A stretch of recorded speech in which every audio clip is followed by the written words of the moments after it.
تو یہ ایک اچھی فیلنگ ہے. لیکن عید اسی کلچر اس سے ہم بناتے ہیں ابھی بھی. تو عید دیتی ہیں بچوں کو آپ یا ابھی بھی بالکل لیتی نہیں ہیں؟ دیتی. وہ گھر کے جو بچے ہیں، بھائی کے بچے، ان کو میں دیتی ہوں کیونکہ وہ آتے ہیں عیدی کے لیے. لیکن وہ فیملی میں اتنے سارے بچے ہیں تو ابھی میں نے ڈیسائیڈ کیا ہے کہ انشاءاللہ اس عید پہ سارے جتنے خاندان کے بچے ہیں سب کو عیدی دوں، لیکن گھر کے آج بچوں کو دیتی ہوں. آپ کی جیب خالی ہونے والی ہے، آپ سب کو عیدی دینے والی ہیں. جی جی جی بالکل. تو ہم بھی آپ سے لے سکتے ہیں. جی. اچھا تانیہ، اگر بات کریں بلوچستان کی، تو بلوچستان کے جو کھانے ہیں وہ بڑا مشہور ہیں، سب سے ڈفرینٹ ہیں. تو وہاں کا سب سے کیا مشہور کھانا آپ کو پسند ہے؟ کون سا آپ سب سے زیادہ کھانا جو ہے بنا سکتی ہیں؟ اور کیا عید والے دن کیا مطلب آپ خود بھی کھانے بناتی ہیں؟ کیونکہ جو بڑی عید ہے اس پہ اسپیشل مزے کے ہر گھر میں کھانے بنتے ہیں، تو آپ کیا بناتی ہیں؟ وہاں پہ ہمارا جو کوئٹہ میں فیمس ہے وہ سجی ہے، نمکین ہے اور کڈا کباب ہے. لیکن یہ ہے کہ ہم نمکین بہت زیادہ پریفر کرتے ہیں، کوئٹہ کے لوگ بہت کھاتے ہیں اور یہ ہماری اسپیشلٹی ہے جو کہ ہم پکاتے ہیں ہر گھر میں. اس دن ظاہر ہے گوشت ہوتا ہے. تو ایک اور میں بات کرنا چاہوں گی یہاں پہ کہ اکثر ہم قربانی کرتے ہیں تو ہم ہمسایوں کو قربانی کا گوشت بیچ دیتے ہیں یا رشتہ داروں کو. تو میری یہ درخواست ہے سب سے کہ آپ ان کو گوشت قربانی کا دیا کریں جو ڈیزرو کرتے ہیں، جن کے پاس کھانے کو نہیں ہے، جن کے پاس اس دن گوشت پکانے کو نہیں ہوتا. ہم کیا کہتے ہیں، جن کے 10 بنگلے ہیں لائن میں، ہم ان 10 بنگلوں والوں کو جا کے گوشت بیچ دیتے ہیں. بھائی وہ ڈیزرو ہی نہیں کرتے ہیں، آپ ان کو بھیجیں، آپ ان پر قربانی کریں جو اس کو افورڈ نہیں کر سکتے. ہم کیا کرتے ہیں، ہمارا تو بالکل لائک اپوزٹ ہے سب کچھ. تو تانیہ جی والی بات آپ کو اگر اس بات کو کنٹینیو کروں کہ بالکل یہ بات ہے ہمارے معاشرے میں کہیں نہ کہیں کہ جس گھر میں آلریڈی قربانی ہو رہی ہے اور جو جتنا بڑا ہے ہم اس کے گھر میں اتنا زیادہ بھیجتے ہیں کہ کہیں اس کے شان کمی نہ آ جائے، حالانکہ اس کو اس کی ضرورت نہیں ہے. یہ قربانی آپ کو درس دیتی ہے. آپ ان لوگوں کا خیال رکھیں جو پورا سال نہیں افورڈ کر سکتے میٹ کو کھانا، گوشت کھانا. تو آپ زیادہ اس میں خیال رکھیں. آپ ضروری نہیں اپنے گلی محلے میں ہی، وہاں پہ اگر 20 گھر ہیں تو 20 کے 20 قربانی کریں، تو ضروری نہیں آپ وہاں پہ دیں. بھئی آپ گوشت ان کو دے رہے ہیں جن کے گھر میں آلریڈی 4 گاڑیاں کھڑی ہیں. آپ قربانی کا گوشت ان کو بھیج رہے ہیں جن کے گھر میں آلریڈی گاڑیاں کھڑی ہیں، وہ بڑے گھر میں رہ رہے ہیں، وہ تو ڈیزرو ہی نہیں کرتے. یہ تو آپ کی قربانی قبول نہیں ہوگی. آپ ان پہ قربانی کریں جنہیں سارا سال گوشت کی شکل نہیں دیکھی ہو، کہ ٹیسٹ نہیں دیکھا ہو. ہم کیا کرتے ہیں، چلو بھائی جو امیر ہے ان کو قربانی کا وہ تو بالکل. یہ ہمارے معاشرے کی کہیں نہ کہیں عکاسی کرتا ہے. اس بات میں بالکل صداقت ہے. ہمیں ناظرین، ہمیں بھی ویسے کوشش کرنی چاہیے، دیکھنا چاہیے. ہمارے آس پاس بہت سارے سفید پوش لوگ ہوتے ہیں جو نیڈی بھی ہوتے ہیں اور ان کو ضرورت بھی ہوتی ہے. پھر اس کے علاوہ یتیم خانے ہیں، وہاں پہ دیا جا سکتا ہے. اولڈ ہاؤسز ہوتے ہیں، وہاں پہ دیا جاتا ہے. گاؤں دیہات میں دور دراز جھونپڑیوں والے اور بہت سارے لوگ ہوتے ہیں. تو قربانی کا جو اصل مقصد ہے نا، کہیں نہ کہیں اس کو فلفل کرنا بہت ضروری ہے. یہ آپ کی بات سے میں سیکنڈ کروں گی. لیکن تانیہ، کوئٹہ شہر کی بات کی جائے تو مختلف کلچرز کا ایک امتزاج بن چکا ہے، جس کے اندر آپ کو پشتون بھی دکھائی دیتا ہے، ہزارہ بھی ملتا ہے، بلوچی بھی ملتا ہے، پنجابی بھی ملتا ہے. یہ سارے کلچر مل کے کہیں ایک کلچر بن گئے ہیں.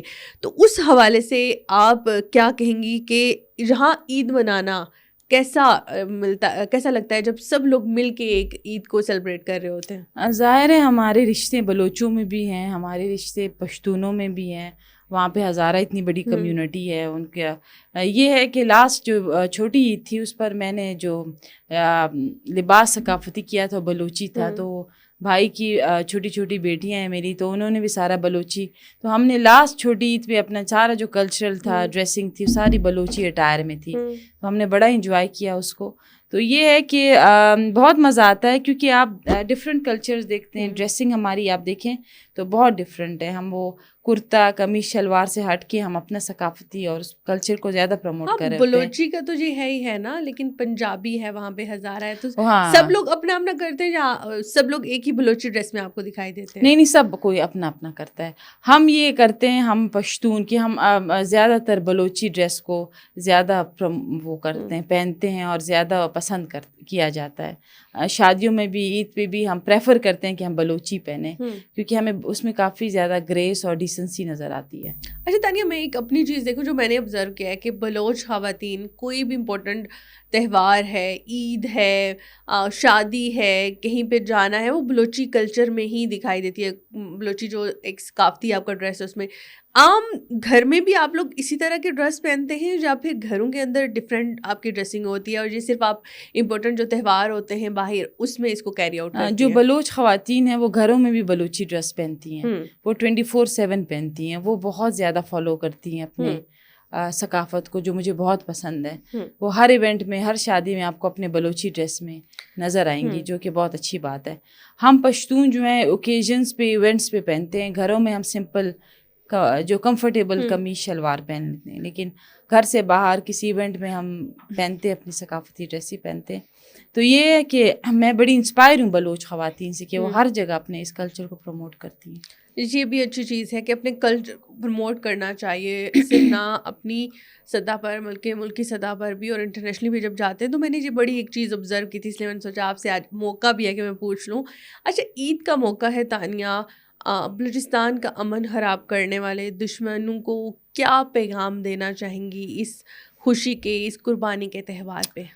یہ عید تو ہم میرے اور میرے قوم کے لیے کوئی اتنی خوشحالی والی عید نہیں ہے، کیونکہ ہمارے رشتہ داروں کی شہادتیں ہوئی ہیں ابھی ریسنٹلی.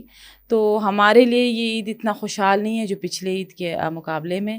تو ہم چاہتے ہیں کہ امن و امان قائم ہو اور ہمارے جو لوگ ہیں وہ مزید شہید نہ ہو، ہمارے لوگوں کی حفاظت ہو، اور اللہ کرے کہ بلوچستان میں پروسپیرٹی آئے، بلوچستان میں پیس آئے اور بلوچستان کے جو لوگ ہیں ان کے جان اور مال محفوظ ہو. کیونکہ ظاہر ہے بلوچستان میرا صوبہ ہے اور مجھے محبت ہے اپنے صوبے کے لوگوں سے. اور تو یہ ہے کہ اللہ کرے کہ یہ عید خوشحالیاں لائیں اور اس کے بعد ہمیں زیادہ قربانیاں نہ دینی پڑیں، ہمارے لوگوں کو زیادہ اپنی جان اور مال کی قربانی نہ دینی پڑے، کیونکہ ہم جنازے اٹھا کے تھک گئے ہیں. تو اللہ کرے کہ ایسا کوئی معجزہ ہو کہ بلوچستان میں امن آئے اور کوئی جانی مالی نقصان کسی کا نہ ہو. بالکل آمین. اللہ تعالیٰ کرے کہ ایسا وقت آئے بلوچستان کے اندر، انشاءاللہ بہت جلدی یہ وقت آنے بھی والا ہے. ناظرین، آج عید کا موقع تھا تو اس لیے ہم نے بھی عید کی مناسبت سے جو ایک بات چیت ہے اس کو کیا. لیکن ایک بلوچستان کا رچ کلچر ہے، بلوچستان کی اپنے ویلیوز ہیں، اپنے نارمس ہیں جس کو وہ لوگ بڑا فالو کرتے ہیں. لیکن یہ جو قربانی ہے یہ سب کے لیے ایک جیسا درس دیتی ہے کہ قربانی اپنے جو غریب بہن بھائی ہیں ان کا خیال رکھیں، اپنے ساتھ دوسروں کو لے کر چلیں، گلے شکوے جو ہیں ان کو دور کر کے ایک دوسرے کو گلے لگایا جائے. اور یہی ہمارا ناظرین کے لیے بھی پیغام ہے. اچھے اچھے کھانے کھائیں، اچھے سے عید کو انجوائے کریں. مجھے دیجیے اجازت، اللہ حافظ.